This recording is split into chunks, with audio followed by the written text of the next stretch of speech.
Good afternoon. My name is Carlos Jimenez. I'm the mayor of Miami-Dade County. I'd like to take the opportunity to welcome Governor Rick Scott to Miami-Dade County. We appreciate you being here, Governor. Although the tragic events from almost 2 weeks ago took place in Broward County, we are one South Florida community. We are neighbors, and we all mourn the loss of life at Marjorie Stoneman Douglas High School in Parkland. Our police director, Juan Perez, offered any assistance to Broward Sheriff Scott Israel and Broward Sheriff's Office as soon as the shooting occurred, and we will continue to support our neighbors in Broward County. Quiero tomar la oportunidad de darle la bienvenida al gobernador Rick Scott al condado de Miami-Dade, aunque la tragedia de hace casi 2 semanas ocurrió en el condado de Broward. Somos una comunidad. We will continue to work together across county lines and government agencies to keep our students and all of our residents safe. And part of the responsibility we have as elected officials and law enforcement is to support proposals that would make our students and residents safer. Everything should be on the table. Our schools need to be more secure. Much like our airports and seaports have increased security, so should our schools. Our police officers need to be better protected and better equipped to face these threats, which is why over a year ago we purchased, Miami-Dade County Police purchased protective gear for its patrol officers that could withstand bullets fired from an AR-15 or similar weapons. We also provide our police officers with AR-15s because if we're asking them to potentially confront a threat with an assault weapon, our officers should be armed with what they need to better protect our community. No threat is to be taken lightly. It is particularly important to us here in Miami-Dade County because we are the most populous county in all of the state of Florida, with 2.7 million residents and 350,000 students in our schools. Continuaremos trabajando juntos y parte de esa responsabilidad consiste en apoyar como oficiales electos las propuestas que protejan a nuestros estudiantes y residentes. I thank you, Governor, for your leadership and that all elected officials from throughout South Florida and our entire state. And now I'd like to invite Governor Rick Scott to address our community.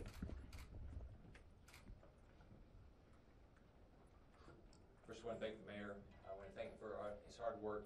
I think all of us that they get elected, we know that part of our job is to make sure every person in our state feels safe.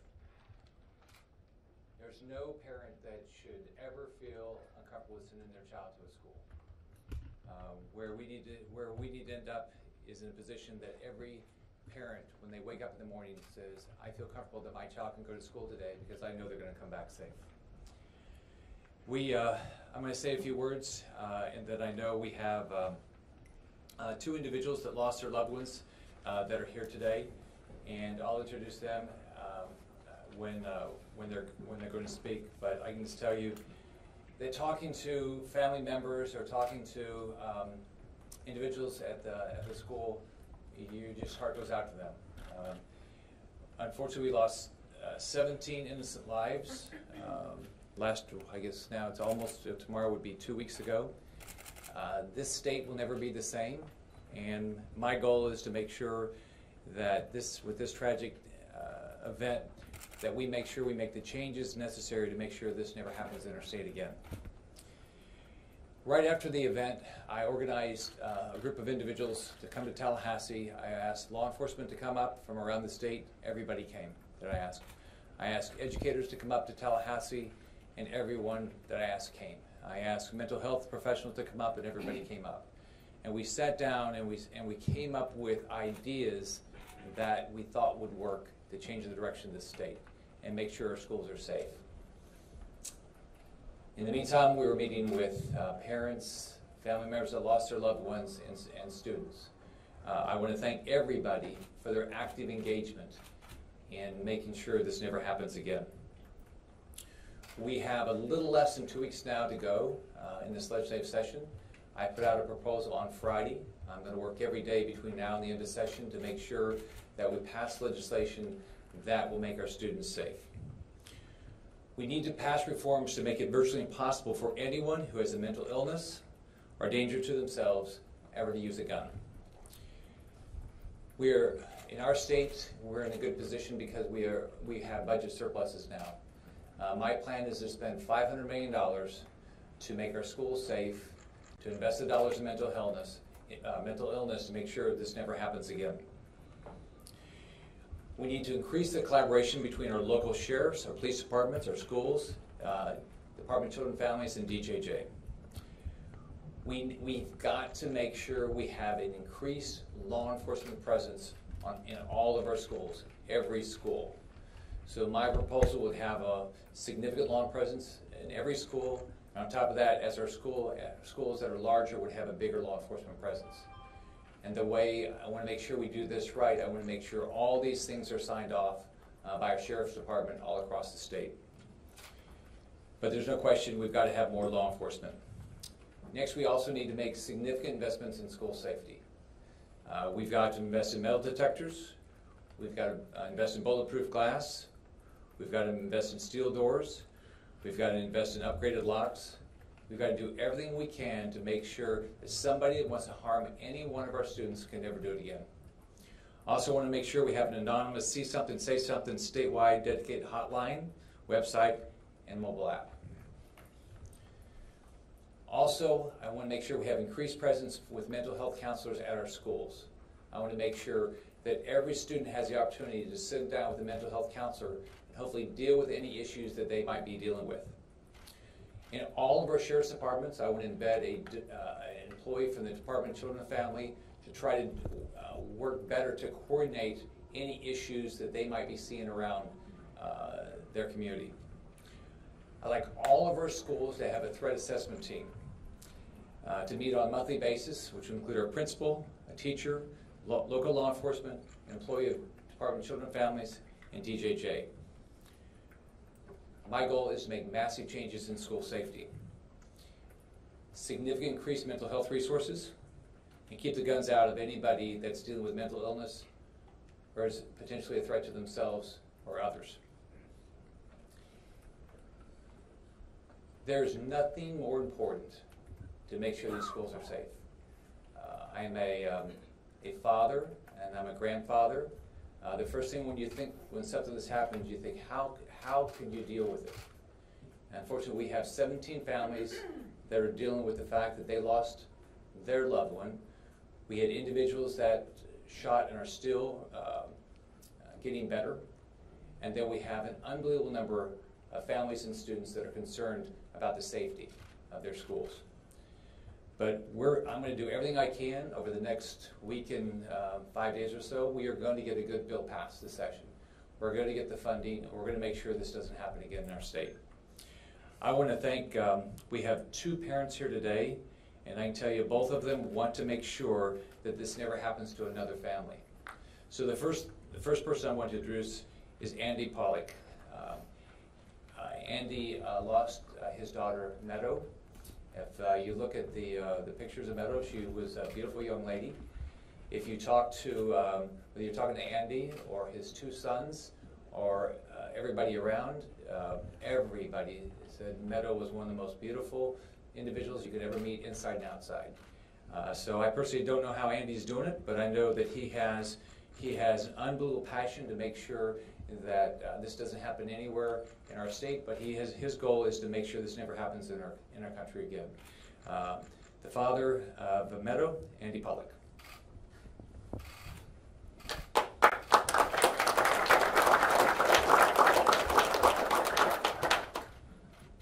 So my daughter was murdered on the 3rd floor in Parkland. I have to live with that for the rest of my life. The reason I'm here right now is I want this country to come together as one party. We're the human party. We're not the Democratic Party. We're not the Republican Party. We're the human party. We all need to come together and discuss school safety. Now, Florida, with the help of Governor Scott, we're going to set the example for the rest of the country. And I'm going to call out every other governor in the country to call me so I could work with them. Because you see me here? I don't want to do this. But you guys, look at me. I want to be the last father of a murdered kid that's ever in this country. That's it. This is me. I'm the last father. Everyone's going to say, yep, that's the That was his daughter that died. That was the last one. So Friday, they're going to meet and we're going to pass this bill. And I'm gonna oversee a lot of it, a lot of the security, and I'm gonna make sure every school is safe for our kids, because it's all about our kids. And that's our most precious commodity, is our children.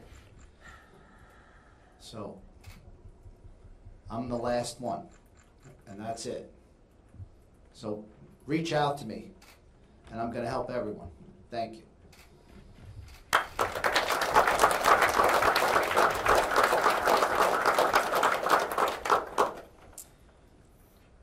Next we have Ryan Petty.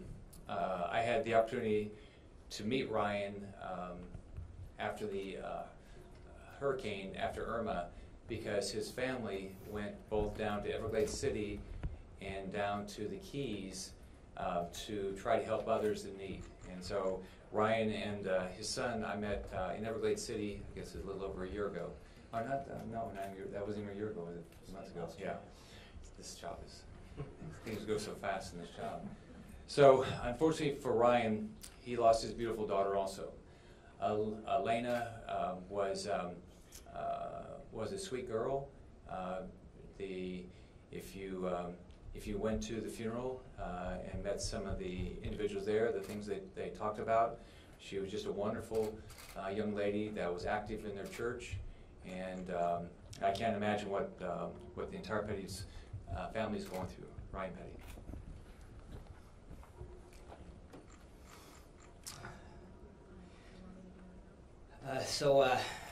Governor, thank you. Thank you for taking leadership on this issue. Andy, thanks for standing up. You were the first one to stand up and say, this has got to stop. And I thank you for that.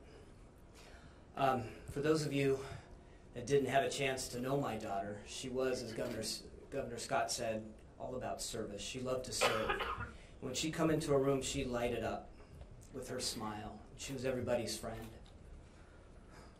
As my son and I drove down here today, we read through Governor Scott's proposal. We talked about the provisions, and we talked about whether Elena would want this legislation passed. And I think we agree she would. This is her last, maybe her last act of service, is to make sure that what happened to her that day, almost 2 weeks ago, never happens to another child in any of our schools, anywhere in the country. And I appreciate Governor Scott taking the lead here in Florida. We're going to set the example for the rest of the country. But as Andy said, every other governor is on notice at this point. You've got to bring people together. You've got to bring the experts in, figure out how we protect and secure our schools, and get it done. There are no more excuses. We don't have any more time. Too often, this debate gets mired down in the Second Amendment versus gun control. It's happened after every single school shooting. This time, Governor, I hope it is actually different. This time it needs to be different. Let's not get mired down in that debate. There'll be time for that. Right now, we secure our schools. We figure out what went wrong and what we could do better. And then we'll have the other public policy debates later. Let's do this for those 17 lives that were lost at Stoneman Douglas. Let's make those the last ones. Thank you.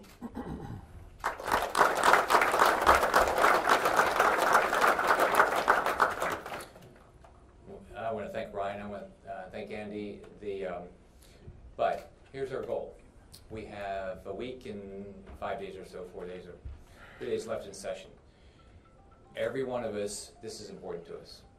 You know, we have daughters and sons and grandchildren and nieces and nephews and brothers and sisters. It's very important that we get a good bill done that makes sure that our children are in a position that they're going to be safe. So I hope everybody will call their House and Senate members and let them know the importance of making the right things happen, so we can start the process of making sure that every school is safe and the people that shouldn't have access to a gun don't have access to a gun. So I want to thank the mayor for hosting us here today. I want to thank everybody in law enforcement that works hard to keep us safe every day. I always think there's sort of three jobs as governor. Help people get a job, make sure people can get a good education, and work with others to keep everybody safe.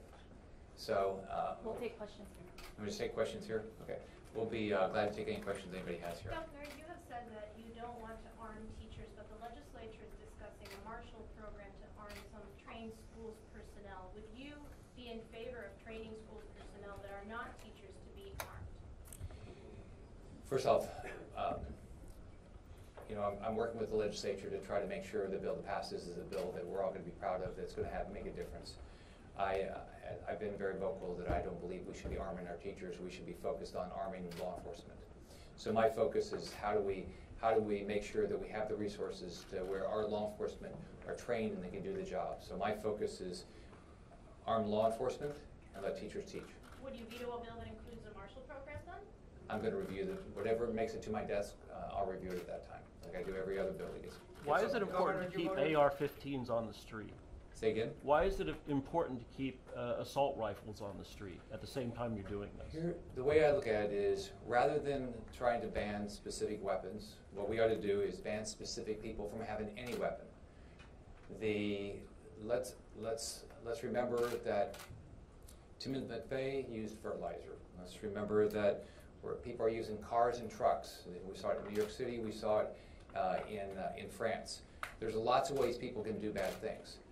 So what I want to focus on is how you make sure that the people that either have mental illness, are threatening others, threaten themselves, they don't have access to a weapon. You've ordered, Governor, good afternoon. You've ordered an investigation of what transpired during the shooting, the lack of communication, if you may. Broward Sheriff's Office, Coral Springs Police, should DCF be part of that investigation as well? And obviously, if you ordered an investigation, you noticed that something went wrong. Well, first off, what I've asked the FDLE to do is investigate the response and what the Broward Sheriff's Department did. What DCF has already done, they've completely released all their information. They had to go to court to do it, but they released their timeline and everything how they were involved. Governor, there are calls from some state leaders for the Broward Sheriff to resign and for you to get involved in a process where he would be removed. What's your reaction? Are you taking action in this respect? The first thing, what I'm doing now is the right process. The first thing you do is you do a thorough, transparent investigation, and that's what I'm doing. I want all the facts to come out, and then everybody needs to be held accountable. So that's what we expect. That's how we lead our lives. That's how you expect anybody that's elected. That's how businesses work. Everybody needs to be held accountable. But let's put all the facts on the table. Did you notify President Trump ahead of time that you were going to call for the FBI to resign? No. We'll do one more. A proposal in the legislature would create the program that Patricia talked about arming teachers and other school employees, and also have a 3-day waiting period regarding rifle purchases. Would you veto that bill? I'll review the bill when it makes it to my desk. What I'm focused on is it's basically, one, how do we make sure we secure all of our schools? Number two, how do we make sure people that have mental illness or threatening others don't have access to a gun, right? And then how do we make sure that we provide mental health resources to our students around the state? A lot of some of the students that are going to go are a little bit scared about going back to Parkland tomorrow, and that is. You would be too, right? We all probably are. I couldn't agree with you more, but maybe some of the parents, one of you can give a message out to some of the kids that just basically are thinking about not going back until schools are secure. Well, I mean, first off, we could all understand if you had gone through, whether you're in that building, whether and you survived it, whether you were in that school, and I'm sure there's others, and because I've talked to others, that they're concerned about their safety. I talked to my daughters, I can't remember now if it was that day or the next morning, and I said, unfortunately for you, in your lifetime, you're going to have to teach your children about active shooters. That's what you're going to have to do. So I know that people are concerned. So Our expectation is that there will be significant security at that school and all of our schools as these children go back to school. I will do everything I can to provide whatever resources I can to make sure that they do. Thanks, everyone. And I think everybody else is going to try to do the same thing. Thanks, everybody. Thank you, sir.